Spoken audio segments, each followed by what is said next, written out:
अब बात करते हैं जो गुलाबी अखबार आपसे बताते हैं इन्वेस्टमेंट की। Investment is an act of faith. आपसे कोई कहेगा मेरी कंपनी में पैसा लगा दीजिए, तो आप कंपनी के क्रेडेंशियल्स देखिएगा, कैसे लोग हैं, कैसा धंधा है, आगे चल के कैसे वो बढ़ सकता है, इत्यादि इत्यादि। बड़ी बड़ी बातें मोदी जी करते हैं, उनसे बड़ा ढोंग और उनसे बड़ा ढोल इंडस्ट्री वाले पीटते हैं। लेकिन असलियत यह है कि they are not willing to put money where their mouth is.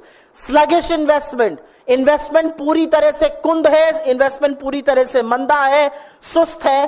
और अगर ग्रॉस फिक्स्ड कैपिटल फॉर्मेशन जो एक मानक होता है इन्वेस्टमेंट का देखा जाए, तो यूपीए के टाइम पर यह जीडीपी का 30% होता था, आज 20 से 25% के बीच में अटका हुआ है।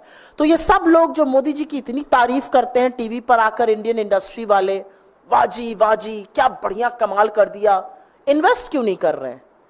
क्योंकि उनको इस सरकार की नीतियों पर भरोसा नहीं है, क्योंकि वो ईडी सीबीआई इनकम टैक्स के रेड से तंग आ चुके हैं, क्योंकि वो ये जानते हैं कि सरकार निवेश बढ़ाने के लिए, उपभोग बढ़ाने के लिए, आय बढ़ाने के लिए कोई काम नहीं कर रही है। और कोई भी पूंजीपति इन्वेस्ट तब करता है जब उसका रिटर्न ऑन इन्वेस्टमेंट अच्छा होता है।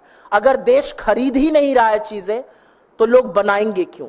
और जितनी चीजें कम बनेंगी उतना इन्वेस्टमेंट कम होगा, उतनी नौकरियां कम बनेंगी। ये कुचक्र है, इसलिए इन्वेस्टमेंट नहीं हो रहा है।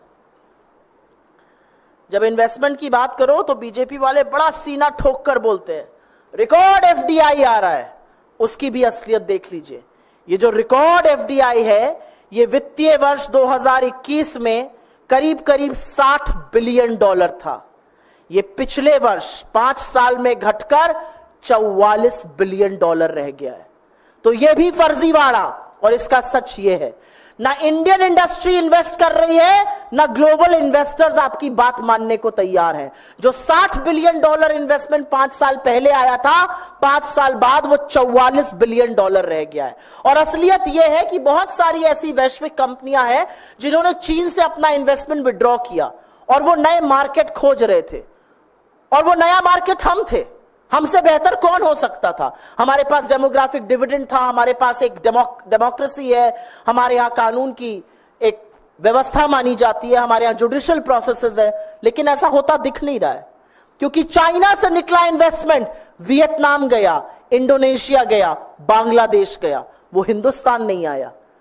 हमारे यहां मैन्युफैक्चरिंग नहीं बढ़ी, हम एक्सपोर्ट हब नहीं बन पाए, क्योंकि सरकार की नी जर्क रिएक्शन से, इनके उन्माद फैलाने से, इनके वैमनस्य फैलाने से, इनके नफरत फैलाने से, इनकी निरंकुश शासन और पुलिस से इन्वेस्टर्स ने अपना मुंह मोड़ लिया है। 5 साल में $60 बिलियन की एफडीआई घटकर $44 बिलियन हो गई है। और जो एफडीआई चीन से आ सकती थी वो भी नहीं आ रही है। लेकिन असलियत तो अभी बाकी है, और असलियत आपको दिखेगी व्यापार के असंतुलित होने में।